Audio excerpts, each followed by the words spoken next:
मिरजेत दुचाकी चोरट्यांचा पुन्हा धुमाकूळ. 3 दुचाकी चोरीस गेल्याच्या पोलिसात नोंदी. मिरज शहरासह ग्रामीण भागात पुन्हा दुचाकी चोरट्यांनी धुमाकूळ घातल्याचं चित्र आहे.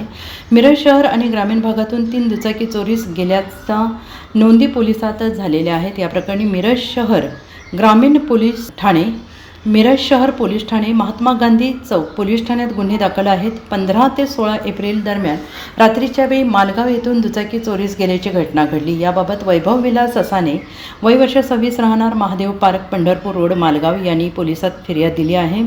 8 एप्रिल रोजी मिरजेतील तांबोळी हॉस्पिटल जवळून दुचाकी चोरीस गेल्याची विवेक महादेव बम्मन्नावर, वय वर्ष 25, राहणार टाकळी रोड, मिरज यांनी पोलिसात फिर्याद दिली आहे. दस्तगीर हसन अफराद, वय वर्ष 38, राहणार मंगळवार पेठ, मिरज यांनी 14 ते 15 एप्रिल दरम्यान दुचाकी चोरीस गेल्याची फिर्याद दिली आहे. मालगाव येथील वैभव ससाने यांची दुचाकी घरासमोरून चोरीस गेली. याबाबत त्यांनी पोलिसात दिलेल्या फिर्यादीत म्हटलं आहे की घराच्या खिडकीतून हात घालून चावी घेऊन लॉक करून उभी केलेली दुचाकी चोरीस गेली आहे. Bureau report, SPN Marathi, Miraj.